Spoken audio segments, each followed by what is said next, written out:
presenter is Adriana Brodsky. She's an associate professor of Latin American history at St. Mary's College of Maryland. Adriana obtained her PhD from Duke University in 2004. Her manuscript entitled Becoming Argentine Jews, Sephardim, and the Construction of Ethnic and National Identities is currently under review, and it focuses on the Sephardic communities that settled in Argentina from the end of the 19th century to mid-20th century. She has also co-edited with Rana Rein from Tel Aviv University a book entitled The New Jewish Argentina, which won a prize 2 years ago, or a year ago, of Latin American Jewish Studies Association. She has published on Sephardi schools in Argentina, on Jewish beauty contests. Her new project explores the experience of Argentine Sephardi Zionist youth in the 60s, and she is currently co-president of Latin American Jewish Studies Association. Yes, so it's a abbreviation. So the talk is on the fight against Guefilte fish, asserting Sephardic culinary repertoires among Argentine Jews in the second half of the 20th century. Well, thank you. Thank you again to the organizers of this fabulous conference. I'm very, very happy to be here. I have a confession to make. So in the interest of making sure you don't continue to listen to the presentation hoping to hear about fist fights, blood, or rowdy altercations involving flying food across tables, the battle that I am referring to in the title is best described as silent, underground, unofficial, and definitely not non-violent. But with that clarification now on the table, I nonetheless want to assure you that Sephardim did engage in the later second half of the 20th century in unplanned, uncoordinated, unnoticeable, and sometimes unintended actions aimed at asserting their right to be a visible part of Argentine Jewish culture. True, food was not the only arena in which the Sephardim fought against the hegemonic Ashkenazim enjoyed in Argentina, where the Jewish community was unmistakably majority Ashkenazi. A minority group in Argentina, Sephardim never accounted for more than 10% within the Argentine Jewish community that at its height had about 350,000 people. Originally expelled from Spain in 1492, these Sephardim then moved across the ocean from their places of settlement, which had been in former Ottoman lands and northern African regions, to Argentina and other places in the globe in the late 19th and early 20th century. Once in Argentina, these Sephardi groups, which included Arab Jews from Morocco, present-day Turkey, Aleppo, and Damascus, initially maintained their particular local identities by each organizing their own immigrant associations, mutual aid societies, religious schools, synagogues, butchers, cemeteries, etc., and in the city of Buenos Aires, settling in distinct Buenos Aires neighborhoods, rarely crossing paths. So I have here, this is a sort of a map of the city of Buenos Aires, and these are the neighborhoods where they settled, but again, pretty much separated. So in Boca, we're going to have Jews from Damascus. In Constitución, the Jews from Morocco. In Once, the Jews also from Aleppo. So they each sort of settled in distinct areas, created their own institutions, and seldom crossed paths. But starting in the late 1920s, all these Sephardi groups in Argentina attempted to create collective organizations. So, for example, they founded a Sephardi rabbinical religious institution, a Sephardi anti-tuberculosis league, several organizations that attempted to gather all Sephardi institutions in Buenos Aires, Sephardi Zionist centers, Sephardi branches of the Jewish National Funds, and even a Sephardi sports club. So Sephardi efforts to be part of Argentine Jewish culture through food, however, came in the second half of the 20th century, and although the attempts were also the result of larger demographic trends, they nonetheless speak to how Sephardim as a minority struggled to remain a representative part of Argentine Jewish life. This paper then uses a combination of oral history, interviews, as well as many Argentine Jewish cookbooks published in Buenos Aires, will briefly describe how Sephardim, in particular women and their organizations, related to both their families and Argentine culinary practices before 1950s, and how that changed in the second half of the 20th century. Sephardi women, I will show, started the century cooking their, and by there I mean Moroccan, Aleppoan dishes for their families, even when adapted by necessity to ingredients found in the new land, and consuming Argentine French recipes when their organizations organized public events. They later incorporated new understandings about health and modernity. They more fully embraced Argentine culinary options and began to cook their traditional dishes only on special occasions rather than on for everyday food.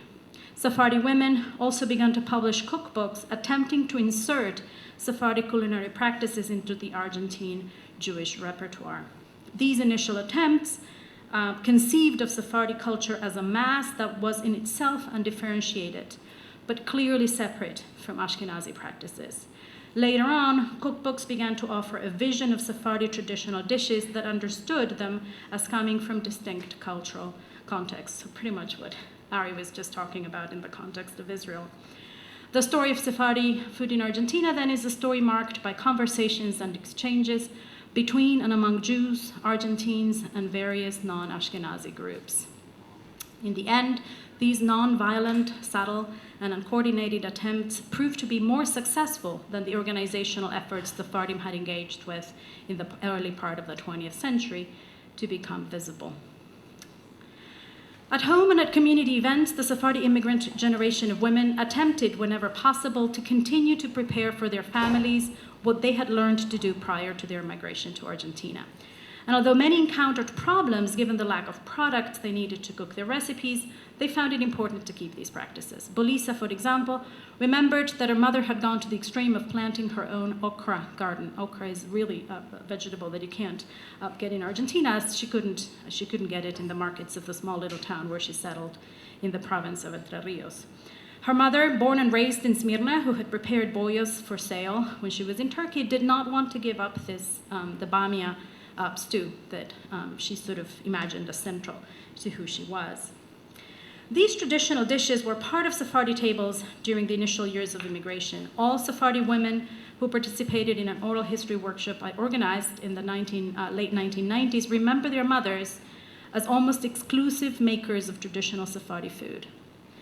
But in the workshop sessions, it also became clear that food itself, what was cooked, signaled their specific origin. That is to say, people did not make Sephardi food, but they made platos marroquíes, platos sirios, platos turcos, right?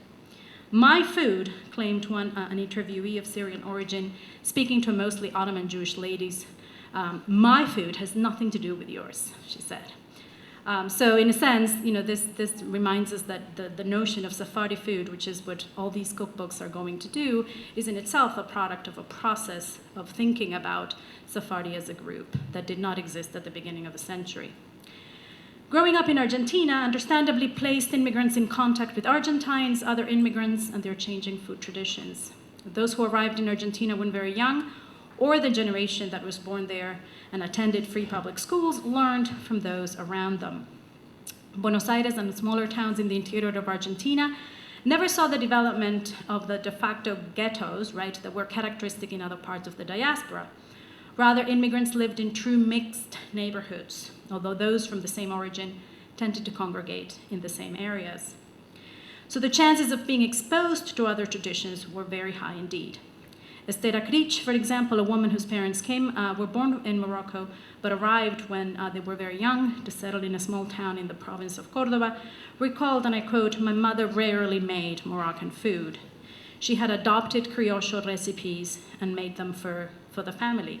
Pasta, this association of pasta with Argentine food, stews, roasted meat," end of quote. Important local Argentine developments in cooking also impacted how much immigrants learned about other ways of eating and preparing food. Starting in the 1920s and through the 1930s, corporations began to turn to and celebrate women consumers. And this was not just a phenomenon in Argentina, but a worldwide one, and increasingly used home economics in order to sell their products. So Primitiva, for example, a British gas company, utilized both advertising campaigns aimed at showing the time, money, and happiness that its gas stoves would bring families and the women and their families. And here we see the sort of the coal cooking, with coal, and then how dirty, and then on the other side, the sort of the lady wearing a white, so clean, very clean way of cooking. This was from a magazine in the 1920s. So they used advertising as well as free cooking demonstrations led by economas, which was the word that was coined here too, which were women trained in the science of homemaking. So here we see a cooking demonstration at a theater that was usually attended by housewives in the front, and then their cooks would be in the back on the higher seats.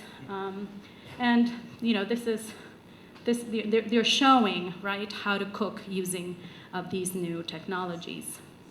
In particular, Doña Petrona C. de Gandulfo, who is the lady in the center with, I guess, a hat, white hat in the middle of the stage, who would publish in 1934 the first edition of the now iconic cookbook, El Libro de Doña Petrona C. de Gandulfo, which is now on its 103rd edition, having sold more than 3 million copies since it started in 1934. She would start her career as a cooking demonstrator for Primitiva and move on to having very popular radio cooking shows, write women magazine columns, and later in the 1950s and 60s host very, very famous TV cooking shows. El Libro de Doña Petrona, and this is actually my grandmother's edition, this is a cookbook that is found in almost every household, was most likely the first cookbook many Sephardi women, and just immigrant women in general, bought in Argentina. But it is more, again, than a mere collection of recipes. It offered its readers the proper etiquette for the order of food, how to set the table, how to make, swans, or what the butler or the maid should wear when serving guests, what pieces of furniture should be part of the dining room, and it even included a list of cocktails that aided, or that foods that aided with women's complexions, right? So, and the book also included several menus that women could choose from to prepare for their families' social events. Well, the technology of gas stoves and the French cooking techniques presented in the pages of her book and through her radio shows were initially aimed at well-off women and their cooks. In the following decades, Petrona C. de Gandulfo and the empire she built around a vision of domesticity that defined good and proper women as full-time homemakers continued to succeed in turning this middle-class ideal into a model to follow. Immigrant women certainly attempted to emulate the exemplary housewife portrayed in its pages, even if initially the housewife was of a social class most immigrants did not yet belong to. In the outside world, and somewhat buying this idea of middle-class respectability, Sephardi food was not what Sephardi women chose to serve at the social events they organized to raise funds for their charitable activities. On September 26, 1937, for example, a té danzante, sort of a tea with dancing, was held at the Alvear Plaza Hotel, a very famous and expensive Argentine hotel in a rich neighborhood of Buenos Aires. And these are period pictures of the Alvear Palace Hotel, which still exists in Buenos Aires. And this is sort of to get an idea of the inside. So it was organized by the Sociedad de Damas de Beneficencia La Unión, a group of Sephardi women from the Balkan community, which had been created in 1922. And the newspapers are full of the descriptions of these events, and they all talk about how the exquisite delicacy, the amount of food that is served, tea, pastries, and this particular event, the It's the sort of description of the party ends with the success of the party, the story ended, was in every sense the worthy outcome of the unceasing activity of the organizers. But the unceasing activity of the organizers was strategically directed. Jewish women's organizations in general chose to hold most of their money-raising events in the same theaters or dancing halls where elite Argentine women held theirs. The venues selected for their parties, the language used to advertise and later describe them in newspapers and magazines, the type of events chosen, the orchestras that were hired to play, the singers heard, the food consumed, all suggest the existence of a culture of upper-class Argentine philanthropy that had, after years of existence, become so pervasive that other groups wished to imitate it. Jewish women's organizations clearly did. But this imitation, as I said, was not necessarily the lack of imagination or the evidence of lack of imagination, but the result of a conscious decision on the part of organizing committees. And here again, I'm going to use Ezequiel Adamovsky's study on the middle class in Argentina, to suggest that women are, consuming that which has become symbolic symbols of social status. So these women's Jewish groups capitalized on the customs of the Argentine philanthropic organizations and on the spaces in which the social upper crust of Buenos Aires paraded their social position. They legitimized these events by consuming that which had been agreed upon as the symbols of distinction. By signaling their role as members of a class and as respected philanthropic organizations for both Jews and Argentines alike, these groups almost guaranteed the success of the events they organized.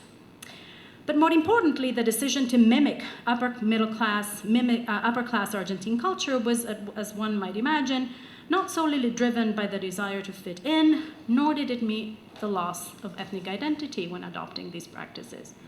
The consumption and use of the proper Argentine upper class style, in fact, ensured the continuity of the Jewish community in the new land. And so we're in the context in which most of the help for those in need in Argentina took place within Catholic organizations headed by pious Catholic women, Jewish institutions provided a safe environment in which Jews who needed help could in fact remain inside Jewish networks. So by consuming Argentine, these Jewish philanthropic organizations raised sufficient money to enable Jews to continue being Jewish. So the success of Doña Petrona's book was in part the result of her adapting to the changing realities and conditions that shaped Argentine women's daily lives. Later editions of the book, which, as I said before, the first edition appeared in 1934, would include, for example, sections on what to do when there wasn't a sleeping maid or butler at home, or when there was no service at all. She published new books addressing people's concern over calories and fat, and in later decades published magazine columns stressing the need to adapt recipes, and indeed homemaking itself, to the high prices and inflation that plagued Argentina starting in the late 1960s. The changes that were reflected in Doña Petrona's book affected all. There's the idea that there's a lot of these women that begin to argue that after some point they could not continue to cook their traditional foods because they were fried, there was too much fat. So these are sort of resonating with a lot of the stuff that we've already argued. In 1955, the wife of Rabbi Guillermo Schlesinger, Edna, published what is most likely the first Argentine Jewish cookbook published in Spanish, Especialidades de la Cocina Judía. Her intentions, as she states in the introductory page, were for Jewish housewives to discover, finally, the secrets of those typical dishes that they tasted when they were young, those old and traditional dishes that their mothers made, and for them to learn how to prepare and make up new recipes using as base these wonderful ingredients: ground fish, smoked fish, brie, poppy seeds, etc. From the first pages, then, it is clear that the book's intended audience was Jewish daughters who have tasted traditional Jewish food made by their mothers, but never really learned how to make them themselves. One objective, then, was to make sure that culinary traditions that seemed to be under threat did not disappear once the older generation was gone. together with the secrets to these traditional foods. There's a glossary of foreign terms, that also strongly suggests that readers were imagined to be unfamiliar with certain key terms related to both Jewish food, like gefilte fish, which is defined, and Jewish laws and festivities, right? It talks about what Brit Milah was. So daughters born in Argentina, and/or perhaps this was used by non-Jewish servants cooking in these homes. But the book also aims at acquainting young Jewish women with Jewish ingredients, right? Those ingredients that were associated with Jewish food, in order for them to create new dishes. So the author seems to suggest that these young women could replicate these same taste of traditional dishes without necessarily being tied just very sort of suffocatingly to that tradition itself. A new Argentine Jewish cookbook was published in 1967, and here the connection between tradition and innovation and change was also present. La cocina judía moderna, the modern Jewish foodways. And then according to the traditional norms, was also unmistakably geared to young women, but the intended reader differed much from the housewife that Petrona Gandulfo had imagined in the early decades of the 20th century. The readers are imagined to be first or second generation Argentina, already fully immersed in Argentine culinary traditions. Some of the recipes here in this book, called The Modern Jewish Food, include the criollo staples, Argentine staples like asado. I think you see it on the second column towards the end of the letter A, asado a la parrilla, which is our traditional Argentine barbecued meat.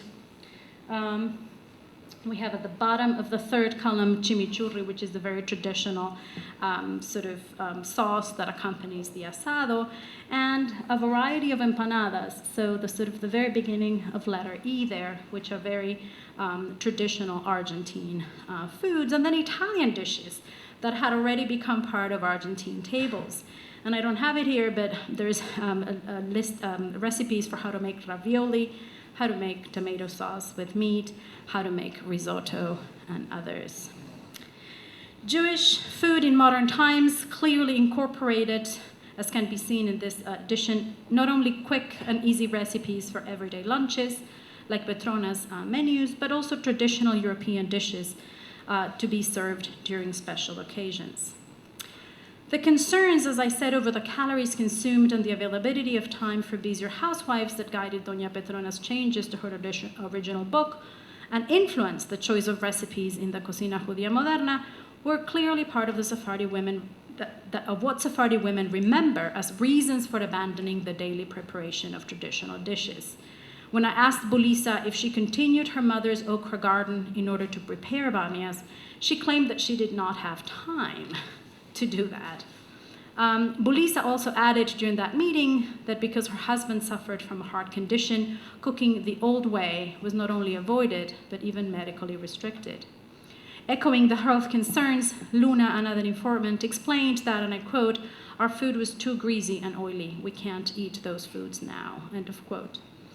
Traditional dishes then were forced away from the daily table and reserved for special occasions. Although Joël Baloul argues that the type of food cooked and served by the members of the French Jewry she analyzed had to do with whether the recipient of food was the family, community, or the French at the outside, this was not necessarily the case in Argentina for second-generation households. In the private space of the dinner table at home or among co-religionists, Sephardi as well as Ashkenazi women began to cook that which they thought was less greasy, less complicated to make, more readily available, and part of a repertoire that now included, as we can see, other traditions. For example, a youth group from the Moroccan Social Club organized a party to celebrate the National Flag Day on June 22nd. The committee decided to celebrate it by preparing an asado, Argentine barbecue, with chinchulines and chorizos, sausages and intestines, which is clearly not kosher. And for the celebration of the May Revolution, this same group settled on chocolates con buñuelos, so hot chocolate with fried pastries, the typical food actually used in celebrating this traditional Argentine national holiday. But settling on the buñuelos, which although typically a typical staple in Criollo Argentine cuisine that also had Sephardi roots, came after rejecting the suggestion to prepare fichuelas, a typical Moroccan fried pastry, which, although delicious, involved painstaking attention and time-consuming preparation. But young Sephardi women could not yet find a book that put in writing the tradition their mothers and grandmothers had likely cooked on a daily basis. Both Jewish cookbooks mentioned before included only a very few Ashkenazi recipes. Schlesinger included 4 or 5 unmistakably Sephardi dishes from each of the Sephardi groups that had settled in Argentina. We have here dolma, the pazi, so filled charred leaves. We have delicias turcas, which is a Turkish delights. We have shish kebabs underneath the kokleten. So very interesting mix here. But so even though there are some, and really you can count them with the fingers of your hand, whenever the book suggests dishes for Shabbat, for example, there's no dishes that are associated with religious festivities. La Cocina Judía Moderna, it's not clear whether they're incorporating any really Sephardi any Sephardi recipe. Patricia Finzi, the descendant of Italian Jews who moved to Brazil during the 1940s escaping persecution, was the first author to put together a true Argentine Jewish cookbook that incorporated both Ashkenazi and Sephardic culinary traditions into one comprehensive tome.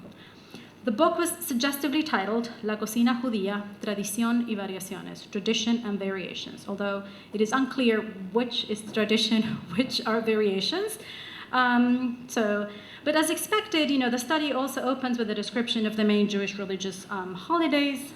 I'm sure you have the index there that gives you a sense of what else is discussed besides the food, the recipes themselves. But here, some of the suggested menus, and you can begin to see in some of the index some of the words that are clearly making reference to non-Ashkenazi recipes.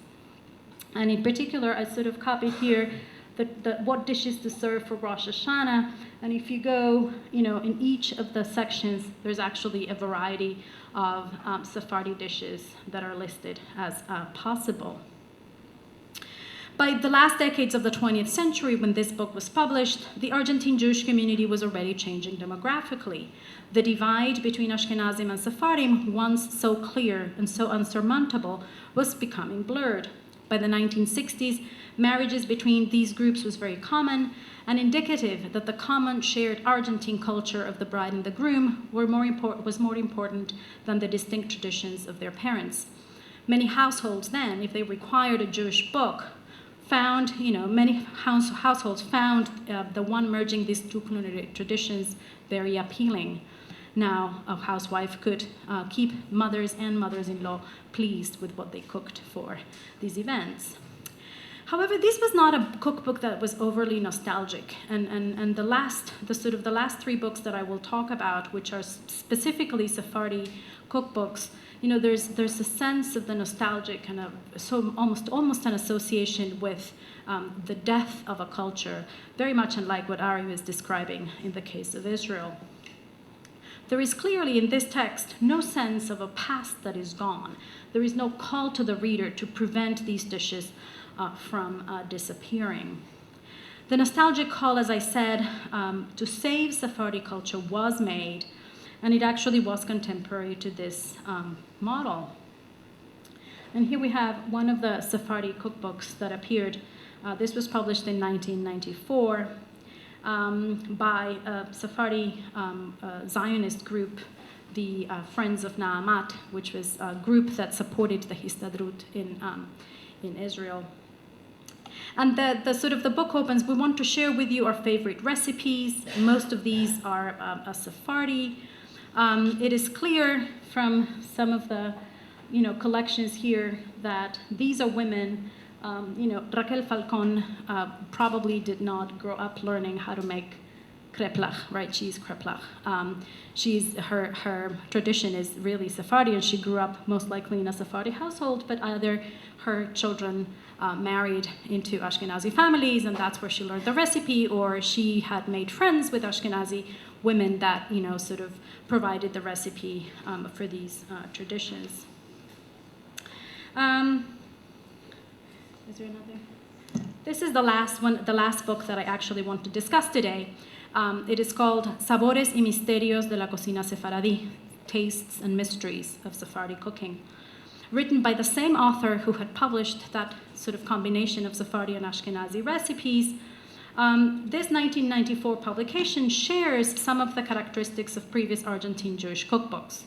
On the one hand, there is again the urgent call to keep tradition alive, but attentive too to modern concerns. And she quotes at the very beginning in the introduction, "We see the importance of Sephardi food, historical and sentimental importance with regards to the past, and its social importance in Israel's present." So it's again making reference to this idea of how central this food is in Israel today. "It is up to us to continue with it in the future," they continue. "Choosing with this book in mind what is more attuned to our current taste, tasting and trying again those recipes inherited from our mothers until we make them our own. If not, we'll lose them forever," they sentence. So survival is imagined as adapting tradition to the current sensibilities and realities, but it is also made clear that the Sephardi present is in Israel and not in Argentina. So there, Sephardi food is everywhere and central to Israeli culture.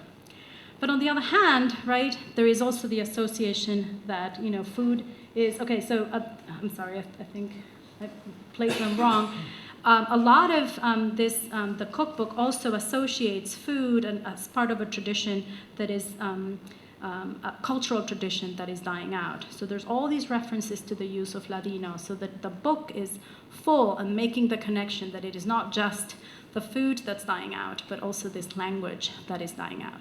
So we have, complete lists of Ladino sayings, the secrets, right, of this food. And then the interesting thing that I think we can see in this, which is a sample of the recipe pages, is that she says, Patricia Finzi tells us that, and I quote, "I did not wish to limit the book to a segment of Sephardi cooking, but to provide the reader with a panoramic view that included the simplicity of Sephardi, Turca, Italian, Bulgarian, and Greek food to the exotic dishes of Yemen, Morocco, and Syria, without leaving aside Israel and the Latin American contributions." So each recipe then states which tradition the dish follows, including, when necessary, the translation of the dish into the language, from the language of origin. So I will finish perhaps with the clearest example of the fight to defend Sephardi cooking, food, and culture from invisibility. And this is actually the story that I heard from one of my informants who set all these ideas going. Lucha had been born in Paso de los Libres, province of Misiones, bordering Brazil. And she told me that she prepared at home traditional sweets, the same ones that she had enjoyed as a child with her grandmother in the northern province of Argentina, and wrapped them up and smuggled them into the United States for the bar mitzvah of her grandson. Her son, married to an Ashkenazi Jew, had migrated to Miami several years before the event. When I asked her why she went to such lengths, cooking the food, wrapping it up, putting it in her bag, in her suitcase, and risking having customs take all that away from her bag, she said, with a very matter-of-fact shrug, there was only going to be Russian food at the party. That was not right. So I have shown then that Sephardi food in Argentina traveled a sinuous path, from Turco, Marroquí, and Syrio dishes served at home for all the meals, to only being chosen for religious familiar occasions, from it being a mere footnote or not being recognized at all in Argentine Jewish cookbooks, to meriting books exclusively devoted to Sephardi dishes. from it being a Sephardi undifferentiated identity to being a collective that included the diversity behind the term Sephardi. But the fact that a major Argentine newspaper, not Jewish, Argentine newspaper would publish in October 2003 only Sephardi recipes in a section reserved for Jewish food for the new year might very well mean that the Sephardi fight, even if nonviolent, not organized, and uncoordinated for the space among Argentine culinary traditions, was successful. Thank you.